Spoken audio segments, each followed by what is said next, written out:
Hello बच्चों, आपका स्वागत है स्ट्रिंग एजुसर्व के यूट्यूब चैनल पे।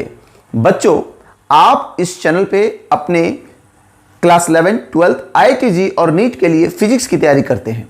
लेकिन आज हम लोग एक नया अनाउंसमेंट लेकर आए हैं।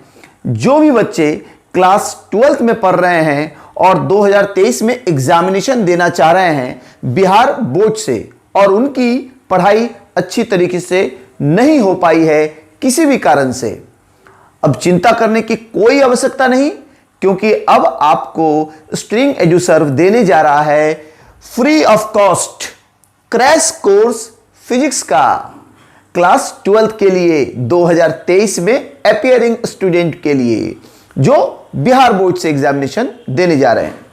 बच्चों, हम लोग इस कोर्स में कंप्लीट थ्योरी, कंप्लीट न्यूमेरिकल और एग्जाम के अनुसार उपयोगी क्वेश्चन को करेंगे। हम लोग थ्योरी और न्यूमेरिकल जो भी करेंगे वो एग्जाम को ध्यान में रखते हुए, अनावश्यक थ्योरी और न्यूमेरिकल को करने को हम लोग नहीं जाएंगे। चलिए, और इस कोर्स को हम लोग 2.5 महीने में खत्म कर देंगे। आप लोग कृपया इस चैनल के साथ बने रहें, और जैसे जैसे मैं वीडियो को अपलोड करते जाता हूं आप लोग सारे वीडियो को पढ़ें। इसमें कोई भी अगर दिक्कत होती है तो आप मेरे YouTube चैनल के उस वीडियो के नीचे कमेंट बॉक्स में जाकर आप लिखें। आपके सवाल का मैं उत्तर देने का कोशिश जल्दी से जल्द करूंगा। ठीक है बच्चों, चलिए, तो ये एक अनाउंसमेंट है। जल्दी से जल्दी अपने दोस्तों के बीच इस वीडियो को शेयर करें और बताएं कि स्ट्रिंग एजुसर्व फ्री क्रैश कोर्स देने जा रहा है क्लास 12 बिहार बोर्ड के बच्चों के लिए जो 2023 में एग्जामिनेशन देने जा रहे हैं। फिजिक्स की चिंता अब आप ना करें, फिजिक्स की चिंता मुझ पर छोड़े।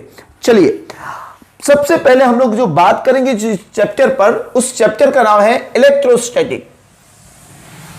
सबसे पहले हम जिस चैप्टर की बात करेंगे बच्चों, उस चैप्टर का नाम है इलेक्ट्रोस्टैटिक। मैं लिख रहा हूं, आप लोग या तो मेरे साथ लिखे या तो वीडियो को पॉज करके लिख सकते हैं, यानी वीडियो को रोक कर।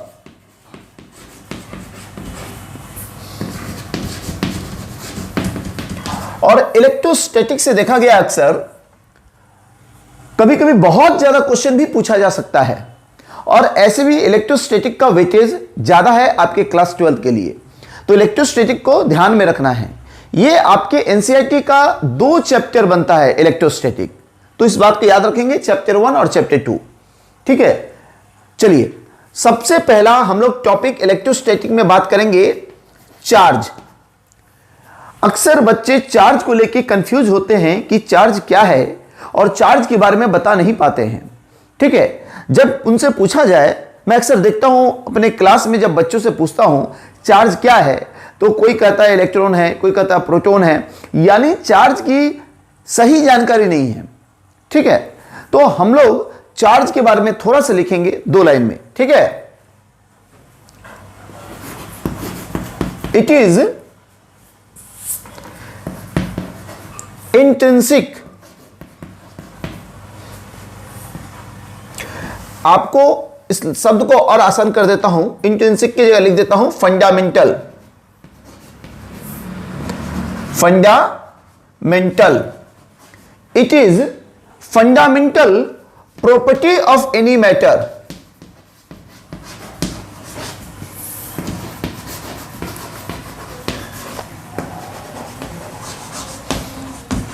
यानी चार्ज क्या है?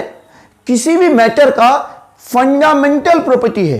फंडामेंटल का मतलब क्या होता है? बेसिक, एकदम आधार। जैसे आप घर बनाते हैं तो घर में सबसे पहले आधार बनाते हैं कि नहीं? उसी आधार पर किसी भी मैटर का जो एकदम आधारभूत गुण है वो है चार्ज। क्लियर? आधारभूत गुण है वो है चार्ज, यानी वो सब में मौजूद है ही। It is fundamental property of any matter. Clear? चलिए, तो ये क्या है, इसके कितने प्रकार होते हैं पहले ये समझ जाइए। It is of 2 types. It is of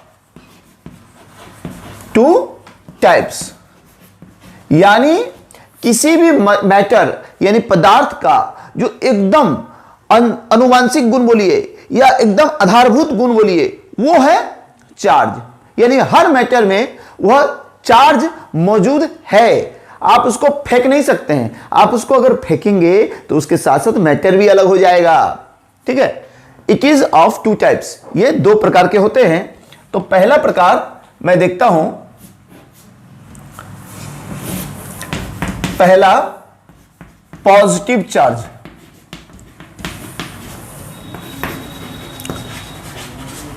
और दूसरा यह है नेगेटिव चार्ज। बच्चों लिखते जाए। अच्छा, कुछ बच्चे सोचेंगे सर पॉजिटिव चार्ज को पहले में लिखें तो क्या मैं पॉजिटिव चार्ज को दूसरे में नहीं लिख सकता हूं? आप लिख सकते हैं। ये मैंने बोला पहला पॉजिटिव चार्ज, दूसरा नेगेटिव चार्ज। आप पहले को ही लिख सकते हैं नेगेटिव चार्ज, दूसरे को पॉजिटिव चार्ज, कोई दिक्कत नहीं है। क्लियर? यानी चार्ज क्या है? किसी भी मैटर का एकदम बेसिक गुण है। और चार्ज दो प्रकार के होते हैं, एक पॉजिटिव चार्ज और दूसरा नेगेटिव चार्ज। ठीक है, इसको नोट कर ले जल्दी से। अब हम लोग बात करेंगे प्रॉपर्टीज ऑफ चार्ज। टॉपिक जो है properties of charge, properties of charge. Charge के प्रॉपर्टी यानी चार्ज के गुण पर हम लोग बात करेंगे। क्लियर? चलिए आप इसको उतारते जाएं।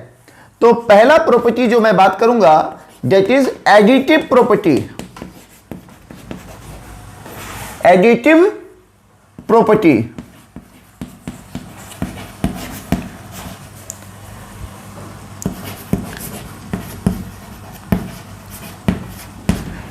याद रखिए, इस पर क्वेश्चन आ चुका है आपके बिहार बोर्ड में कि एडिटिव प्रॉपर्टी क्या है चार्ज का, 1 या 2 नंबर में।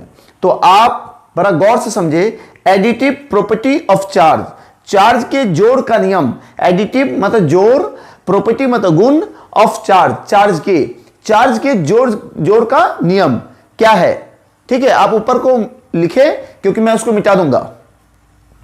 ध्यान दीजिएगा, according to this property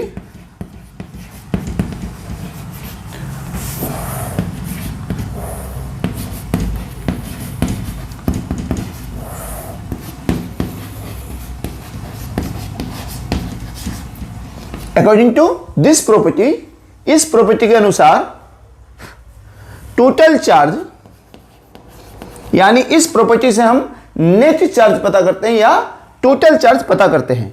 according to this property total charge और net charge on the body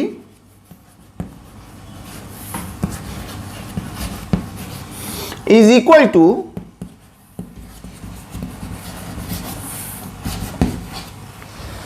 according to this property total charge or net charge on the body is equal to the, मैं इसको मिटा रहा हूं, ठीक है। मुझे उम्मीद है आप ऊपर लिख चुके होंगे। और जल्दी से जल्दी इस वीडियो को शेयर करें और ज्यादा से ज्यादा दोस्तों को बताएं कि फ्री क्रैश कोर्स चल रहा है फिजिक्स के लिए। क्लास 12 2023 में जो एग्जाम देना चाहते हैं, बहुत बच्चे क्रैश कोर्स में अपने पैसे को बर्बाद कर रहे होंगे। 2000, 1000, 3000, 4000 जो भी, आपको करने की कोई आवश्यकता नहीं। आप आइए स्ट्रिंग एजुसर्व के यूट्यूब चैनल पे और बिहार बोर्ड की क्लास 12 की बेहतरीन तैयारी करके जाइए। इसके अलावा भी अगर सवाल हो आपके पास तो आप कमेंट बॉक्स में जाकर लिख सकते हैं।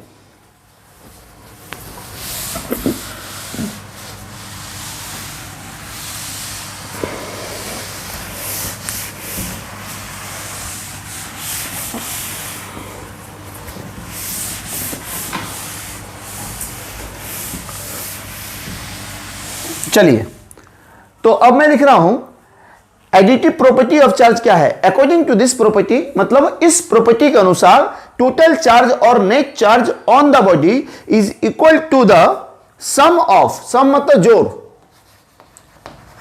सम of individual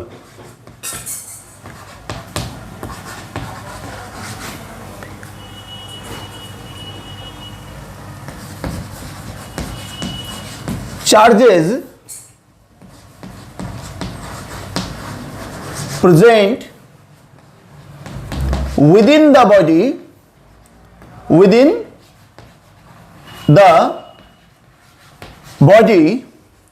with their respective sign, with their respective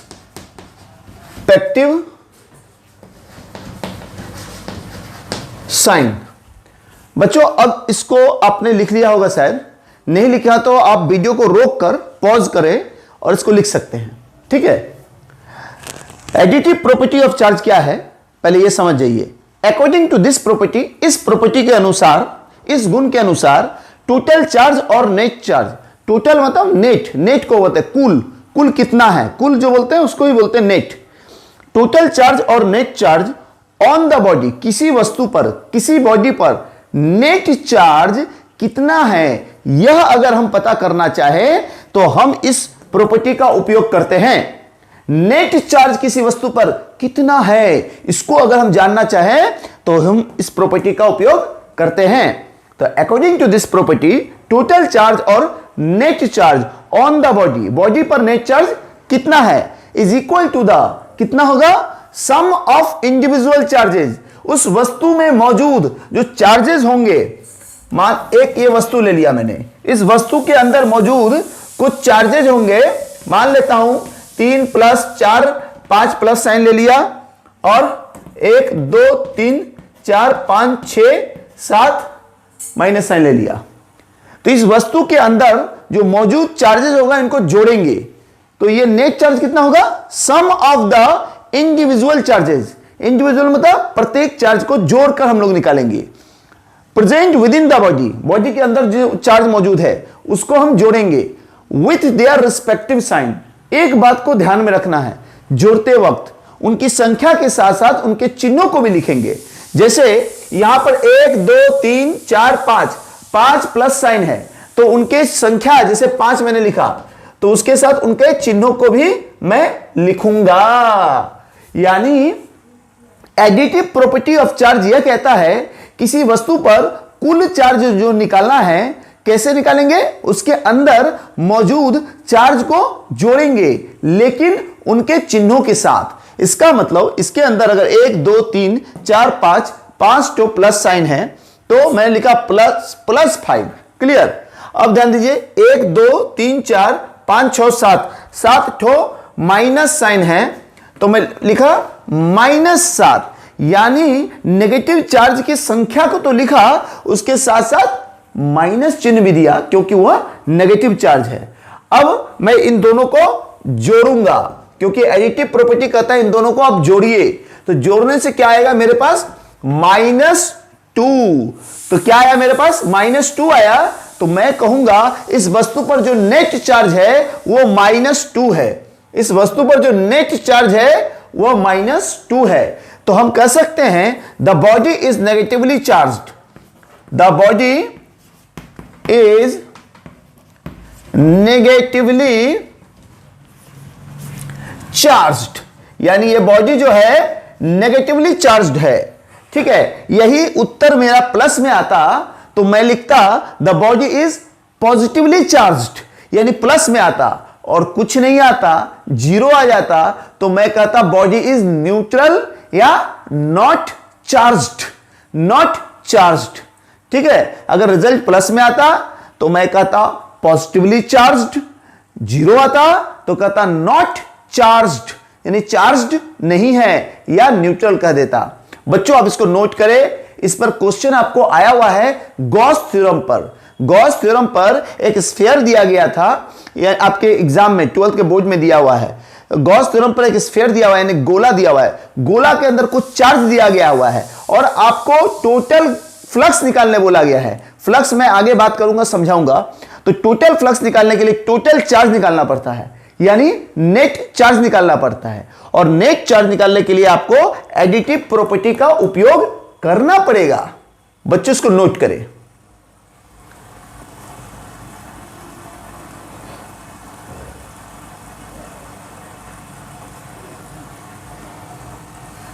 चलिए बच्चों, मैं ज्यादा वक्त नहीं दे पाऊंगा, आप इसको वीडियो को रोक कर भी नोट कर सकते हैं। अब मैं दूसरे प्रॉपर्टी की बात कर रहा हूं, मैं इसको मिटा देता हूं। हां,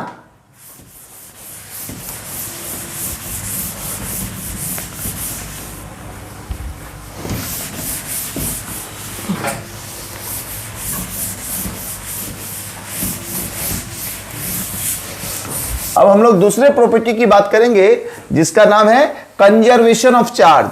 चार्ज के कंजर्वेशन के बारे में बात करेंगे। जैसे आजकल हम लोग कहते हैं पर्यावरण को कंजर्व करो। कंजर्व का मतलब सुरक्षित रखना, पर्यावरण को सुरक्षित रखने की बात करते हैं, यानी कंजर्व। कंजर्व शब्द का मतलब है सुरक्षित रखना, बचाकर रखना। तो दूसरा प्रॉपर्टी जो है conservation of charge, conservation of charge, charge का कंजर्वेशन, यह क्या है इसको समझिए।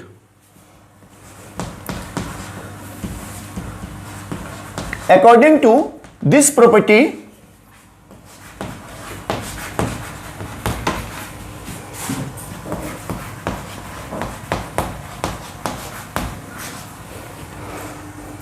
charge neither be created,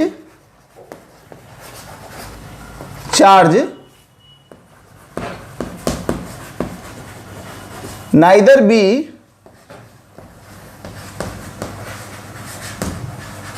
created nor destroyed।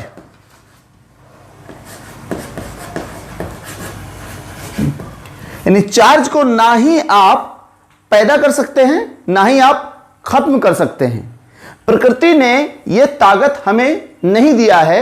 अभी तक का फिजिक्स की जो जानकारी है उसके अनुसार हम ये कह सकते हैं चार्ज को ना मैं बना सकता हूं, ना चार्ज को खत्म कर सकता हूं। मैं से तात्पर्य है वैज्ञानिक, मैं नहीं, ठीक है। यानी चार्ज को ना ही पैदा किया जा सकता है, ना ही खत्म किया जा सकता है।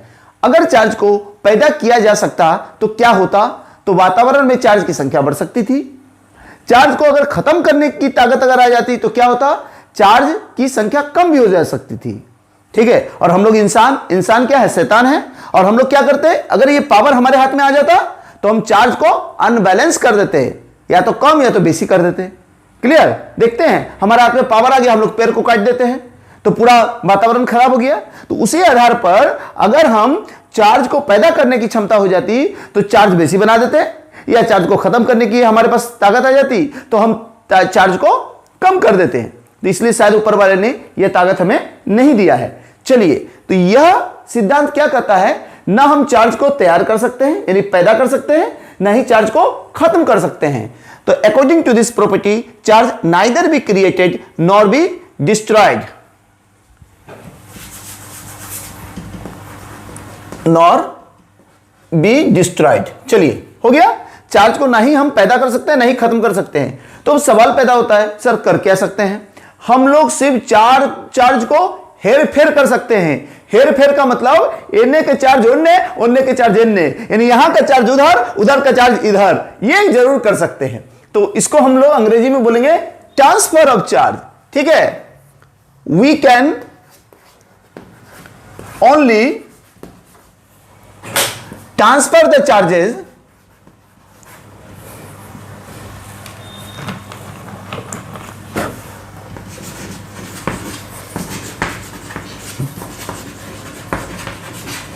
from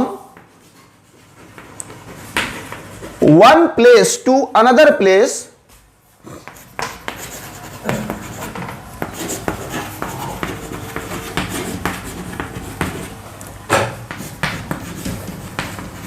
or one body to another body।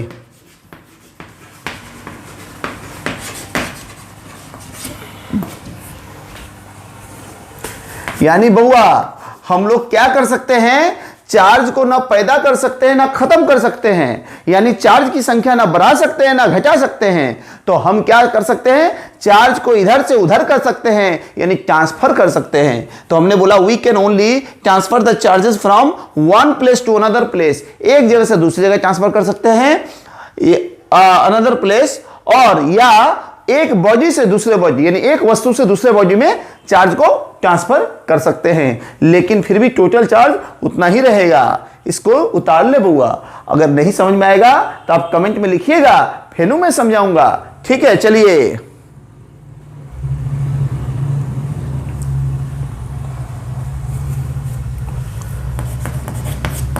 ज्यादा समय नहीं लगाए लिखने के लिए, वीडियो को रोक कर लिखे। अगर मैं रुक रुक के जाऊंगा आप लोग को लिखाने के लिए तो वीडियो बहुत लंबा हो जाएगा, और ये क्रैश कोर्स है, बहुत जल्दी हम लोगों को कंप्लीट करना पड़ेगा।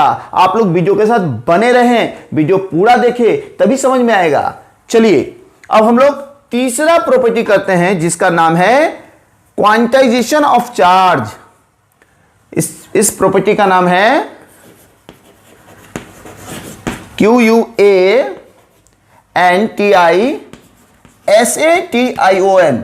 किसी किताब में SATION लिखा होगा, कहीं पे लिखा होगा ZATION। ठीक है, मैं वो भी लिख देता हूं।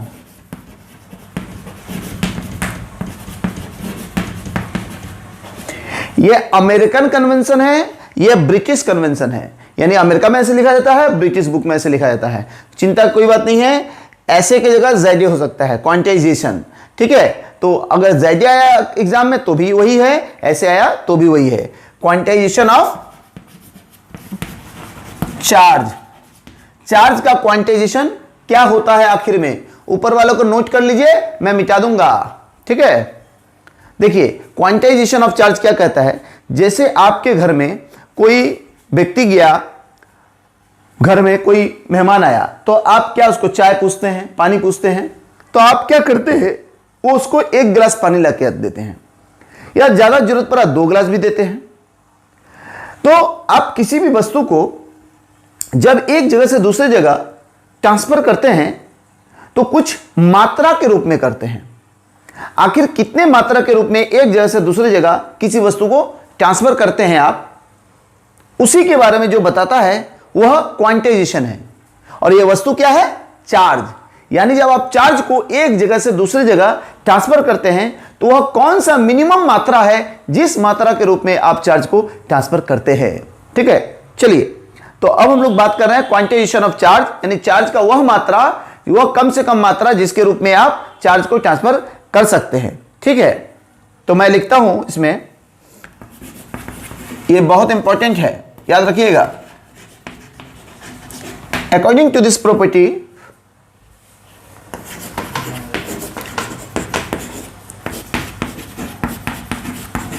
according to this property, transfer of charge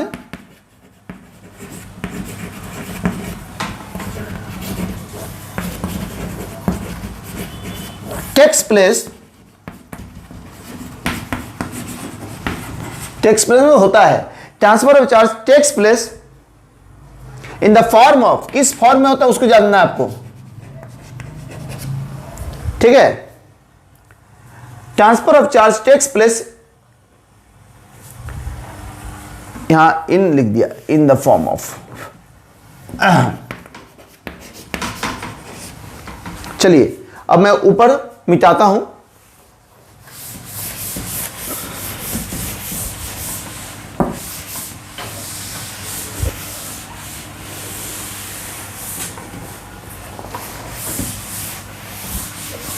चलिए, according to this property, transfer of charge takes place in the form of integral, ध्यान दीजिएगा, integral multiple of magnitude. Magnitude का मतलब होता है वैल्यू, मैं ब्रैकेट में लिख देता हूं। यानी ट्रांसफर जो होगा चार्ज का वो किस फॉर्म में होगा। According to this property, transfer of charge takes place in the form of integral multiple of magnitude of charge. Magnitude of charge present on one electron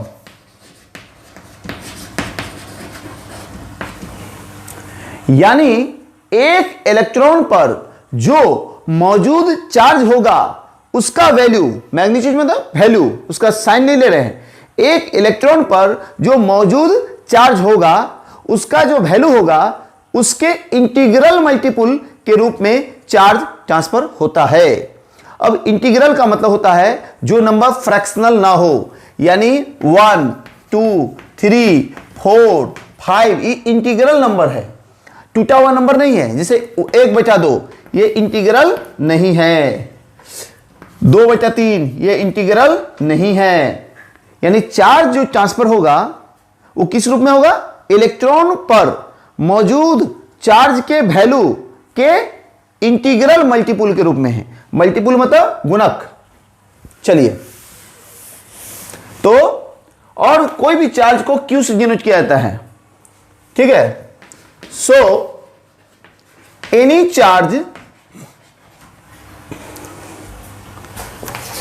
को क्यू से, Q can be represented by, कोई भी charge जो होता है ना उसको Q से दिखाया जाता है, ठीक है। तो कोई भी चार्ज को हम कैसे दिखा सकते हैं वही इसमें अब बताया जा रहा है। Q equal to plus minus N E. अब बोलिए सर इंटीग्रल कैसे हुआ। अब देखिए n का वैल्यू मैं ले लेता हूं यहां पर, n का वैल्यू 1 2 3 4 5 कुछ लेते रहिए आप। और E है इलेक्ट्रॉन पे जो मौजूद चार्ज होता है उसका वैल्यू 1.6 इंटू 10⁻⁻⁹ कूलम्ब। आप जानते हैं केमिस्ट्री में बहुत बनाए होंगे क्वेश्चन। अब ध्यान दीजिए इसका मतलब क्या हुआ, कोई भी चार्ज n का मतलब 1 ले लीजिए तो 1 E के रूप में जा सकता है, 2 E के रूप में जा सकता है, 3 E के रूप में जा सकता है।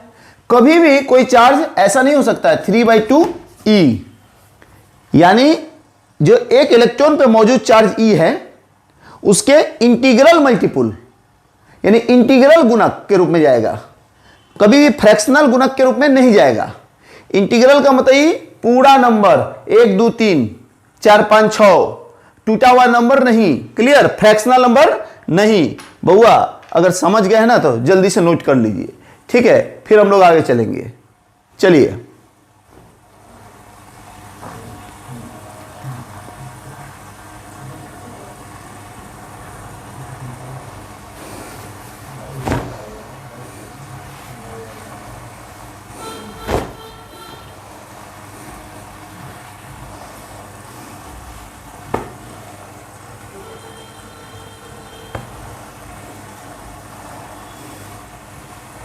हो गया। चलिए अब इसको जल्दी से नोट कीजिए। अब हम लोग एक छोटा सा डिफिनेशन लिखाएंगे, उसको आप लोग उतार लीजिएगा। दिक्कत होगा तो पूछिएगा कमेंट बॉक्स में लिखकर।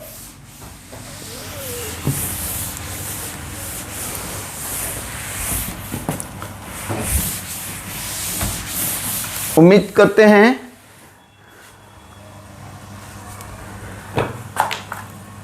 75 से 80 वीडियो होना चाहिए पूरे कोर्स का। आप लोग रोज भी वीडियो को मिस नहीं कीजिए, रोज का रोज वीडियो देखिए। चलिए अब एक हम लोग बात करते हैं इंपॉर्टेंट डिफिनेशन पर, इसको कहते हैं इलेक्ट्रोस्टैटिक। ये क्या है, इलेक्ट्रोस्टैटिक क्या है। चलिए, इलेक्ट्रो मतलब इलेक्ट्रिक चार्ज, स्टैटिक मतलब रेस्ट, रुका हुआ, स्टैटिक मतलब रेस्ट, रुका हुआ। यानी अगर इलेक्ट्रिक चार्ज रुका हुआ है और उसकी पढ़ाई हम कर रहे हैं तो उसको हम कहेंगे इलेक्ट्रोस्टैटिक। लिखिए, the study of electric charge, the study of electric charge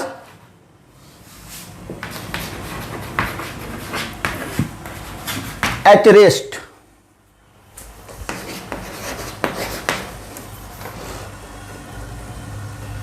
is known as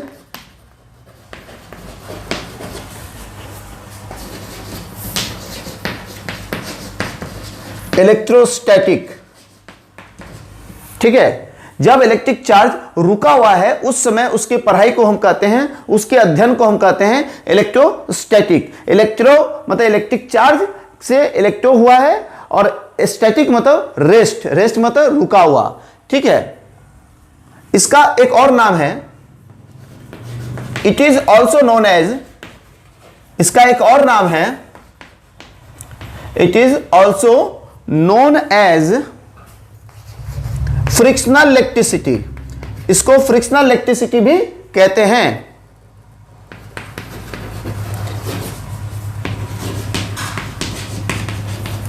यानी अगर आपको आ जाएगा डिफाइन फ्रिक्शनल इलेक्ट्रिसिटी, तो भी आप इलेक्ट्रोस्टैटिक का ही डिफिनेशन लिखिएगा।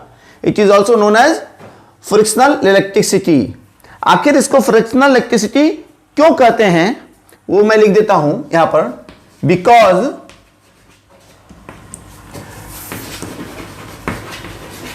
Charges at rest are produced, क्योंकि चार्ज जो रेस्ट पे होते हैं वो रेस्ट चार्ज को कैसे पैदा किया जा सकता है वो देखिए। Because charges at rest are produced due to friction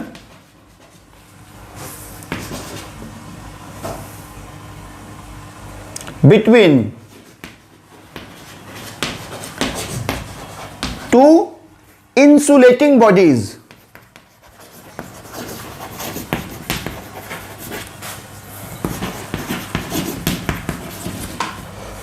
When they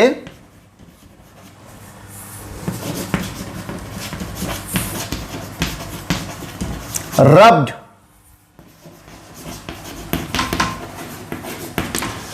against each other,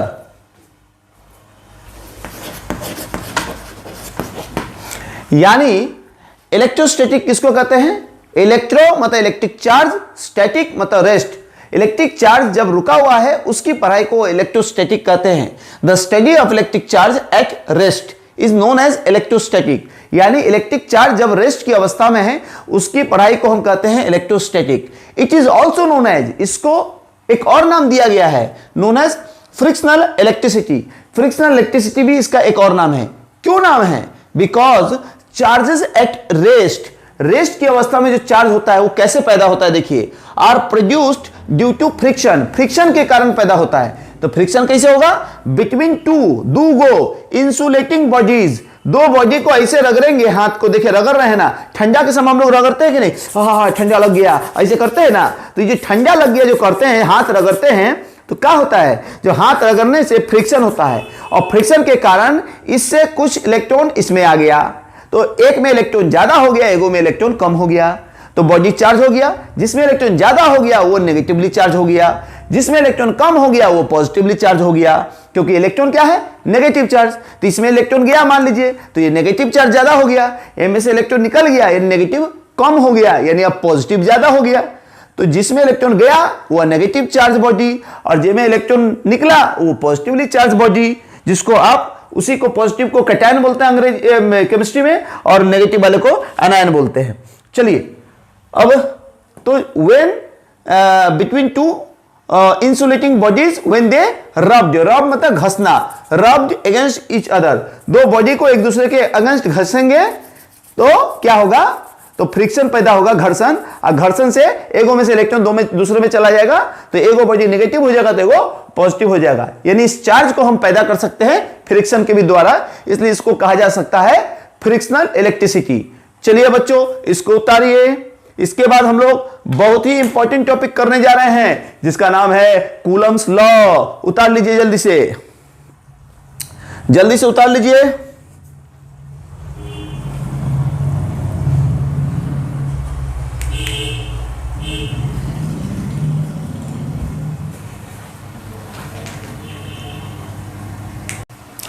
चलिए बच्चों अब हम लोग बात करेंगे कूलम्स लॉ पर। कूलम का नियम क्या है, इसको हमको लग रहा है आप लोग लिख चुके होंगे, तो मैं इसको मिटा देता हूं। चलिए अब हम लोग का अगला टॉपिक क्या है? कूलम का नियम। हिंदी में लिखा होगा कूलम का नियम और अंग्रेजी में लिखा होगा कूलम्स लॉ। चलिए अब हम लोग कूलम्स लॉ पर बात करते हैं। क्या है कूलम का नियम? यह बहुत इंपॉर्टेंट टॉपिक है, ठीक है।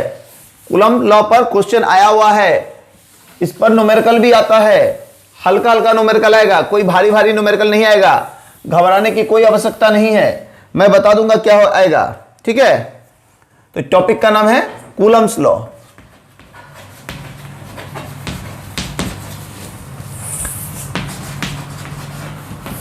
कूलम्ब्स लॉ, कूलम्ब का नियम क्या है, चलिए पहले लिखिए इसको। हाँ,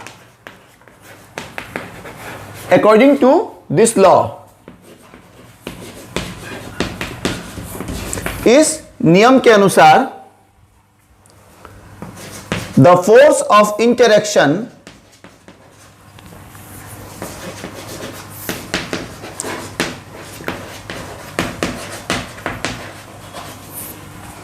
बिटवीन, इंटरेक्शन का मतलब क्या होता है सुनिए, या तो आकर्षण या तो विकर्षण, दोनों को हम एक साथ बोलना चाहें तो हम इंटरेक्शन बोलते हैं। अट्रैक्शन और repulsion. According to this law the force of interaction, ठीक है, between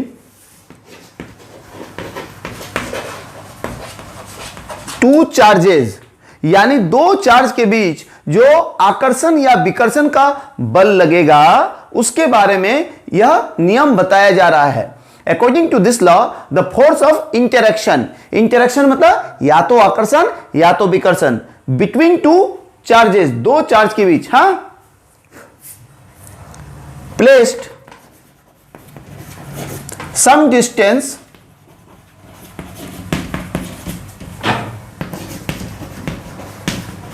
apart in free space, यानी कोई दो चार्ज के बीच आकर्षण या विकर्षण का बल जब वो दो चार्ज एक दूसरे से कुछ दूरी पर रखा हुआ है, कहां पर, फ्री स्पेस में। अब इसको समझिए, फ्री स्पेस क्या होता है, या तो एयर और vacuum,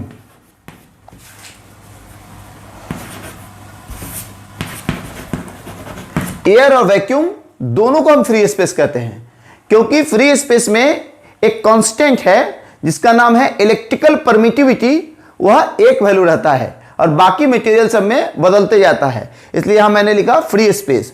According to this law, the force of interaction between two charges, अच्छा एक चीज यहां पे मैं मिस कर गया, इसको ध्यान दीजिएगा, जो चार्ज जो है बहुत छोटा है तो इसलिए यहां हम लिखना है बिटवीन टू पॉइंट चार्जेस। चलिए, बिटवीन टू पॉइंट चार्जेस, यानी ये जो चार्ज जो है यहां पर पॉइंट चार्ज है, बहुत छोटा चार्ज है, बड़ा चार्ज नहीं है, यानी ये कह सकते हैं ये लिमिटेशन हो गया कूलम्ब्स लॉ का। तो according to this law the force of interaction between two point charges place some distance apart in free space, यानी फ्री स्पेस में वह चार्ज कुछ दूरी पर रखा हुआ है, is directly proportional to, is directly proportional to product of the charges,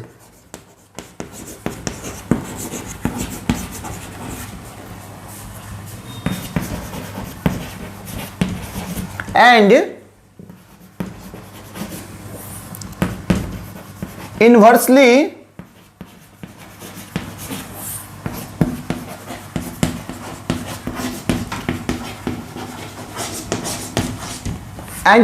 proportional to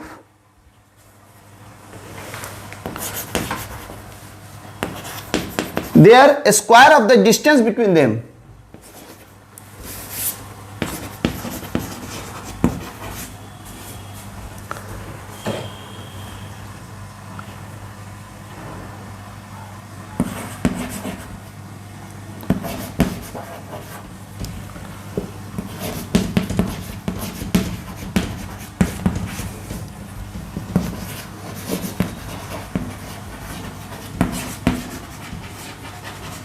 यानी ध्यान दीजिएगा, कूलम्ब ने यह बताया कोई दो चार्ज के बीच जो आकर्षण या विकर्षण का बल लगेगा वह क्या होगा कि उन दोनों चार्ज के proportional to the product of the charges, यानी दोनों चार्ज के गुणनफल के समानुपाती होगा और उन दोनों के बीच का जो दूरी होगा and inversely proportional to their square of the distance between them, यानी उन दोनों के जो दूरी होगा, दूरी डिस्टेंस उसके स्क्वायर का इनवर्सली प्रोपोर्शनल होगा डिस्टेंस बिटवीन देम। चलिए इसको नोट कीजिए और मैं इसको मिटाऊंगा और इसको समझाऊंगा, ठीक है। अब वीडियो को रोक के भी नोट कर सकते हैं, तो मैं इसको मिटाता हूं।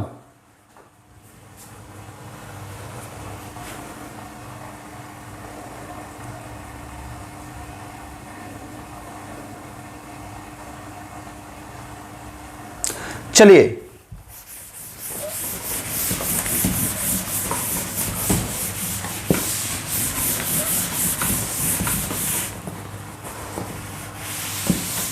अब मैं इसको समझाता हूं जो मैंने आपको लिखाया है। इस नियम के अनुसार, कूलम्ब के नियम के अनुसार, कूलम्ब साहब ने यह कहा कि अगर आपके पास दो चार्ज हैं, मान लेते हैं एक चार्ज Q1 और दूसरा चार्ज Q2, एक चार्ज Q1 और दूसरा चार्ज Q2, और इन दोनों के बीच की कुछ दूरी है, मान लेते हैं R, ठीक है। तो उन्होंने क्या बोला, इन दोनों के बीच जो फोर्स लगेगा या तो आकर्षण का या तो विकर्षण का, वह समानुपाती होगा, यानी डायरेक्टली प्रोपोर्शनल होगा इन दोनों के चार्ज के गुणनफल का, यानी Q1 Q2, याद रखिएगा जो दो चार्ज दिया होगा उसके गुणनफल का समानुपाती, यानी प्रोडक्ट ऑफ द चार्ज के डायरेक्टली प्रोपोर्शनल हुआ फोर्स, और इनवर्सली प्रोपोर्शनल यानी व्युत्क्रमानुपाती होगा उन दोनों के बीच की दूरी का स्क्वायर का। क्लियर? दूरी के स्क्वायर का इनवर्सली प्रोपोर्शनल होगा। इन दोनों को, एक और दो को मिलाने पर मुझे क्या मिलेगा, ध्यान दीजिएगा, यहां पर मैं लिखता हूं कंबाइनिंग 1 and 2 वी हैव, दोनों को कंबाइन करने पर मुझे प्राप्त होता है F is directly proportional to Q1 Q2 by R square. आप जानते हैं मैथमेटिक्स से प्रोपोर्शनल को हटाकर अगर हम बराबर का चिन्ह दें यानी इक्वल टू का, तो एक कांस्टेंट यानी नियतांक से गुना करना पड़ता है। यहां पर यह नियतांक या कांस्टेंट है K को कहेंगे इलेक्ट्रोस्टैटिक कांस्टेंट। यहां पर क्या K को क्या कहेंगे, where K is equal to electrostatic constant, electrostatic constant इसको कहते हैं, ठीक है, जिसका वैल्यू क्या है 1/4 पाई एप्सिलॉन नॉट। ध्यान दीजिएगा 1/4 पाई, इसको एप्सिलॉन पढ़ते हैं, ग्रीक अल्फाबेट का एक चिन्ह है, जैसे अल्फा बीटा गामा डेल्टा होता है ना, उस तरह एप्सिलॉन होता है, ई जैसा लिखाया, और नीचे जीरो लिख दिए यानी नॉट। तो ये जीरो काहे लिखे, क्योंकि ये फ्री स्पेस के लिए है। दूसरा मीडियम के लिए होता पानी के लिए तो लिखते हैं एप्सिलॉन डब्ल्यू, ग्लास के लिए डब्ल्यू एप्सिलॉन जी लिखा जा सकता है।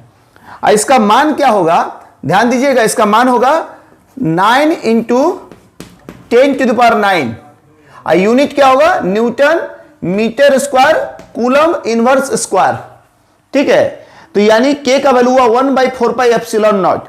तो मैं यहां लिख सकता हूं फोर्स को और लमार के Q1 Q2 by 4 pi epsilon nought R square. K का वैल्यू लिख दिया 1/4 पाई एप्सिलॉन नॉट और वो आर स्क्वायर, ठीक है। कूलम्ब साहब ने यही बोला कि कोई दो चार्ज के बीच जो बल लगेगा आकर्षण या विकर्षण का, वो उनके दोनों चार्ज के गुणनफल के समानुपाती और दोनों के बीच के दूरी के स्क्वायर के व्युत्क्रमानुपाती, यानी directly proportional to the product of the charges and inversely proportional to the square of the distance between them, ठीक है। ये मिल गया आपको, इसको लिखिए, नोट कीजिए, इस पर प्रश्न भी आते हैं। ये बहुत ही इंपॉर्टेंट लॉ है इलेक्ट्रोस्टैटिक का, सबसे बेसिक लॉ है, इसके बाद ही आप कुछ बना पाएंगे। वीडियो को हम लोग बहुत बड़ा नहीं करेंगे, लेकिन हां कभी कभी बड़ा हो भी सकता है, 1.5 घंटा 2 घंटे का भी। तो आप लोग वीडियो के साथ हमेशा बने रहें।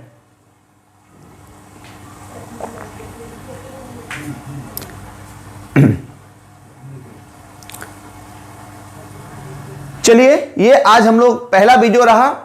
इसके बाद लगातार वीडियो आते जाएगा। हम लोग इस पर प्रश्न भी करेंगे। आप लोगों से इतना आग्रह है, बच्चे वीडियो को पूरा देखें और दिक्कत हो तो वो कमेंट बॉक्स में जाकर लिखें।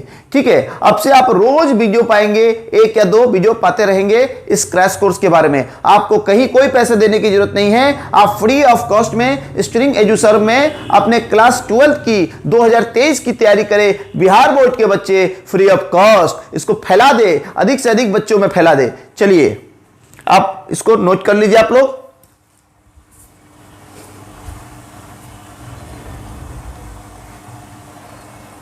वीडियो को रोककर भी नोट कर सकते हैं।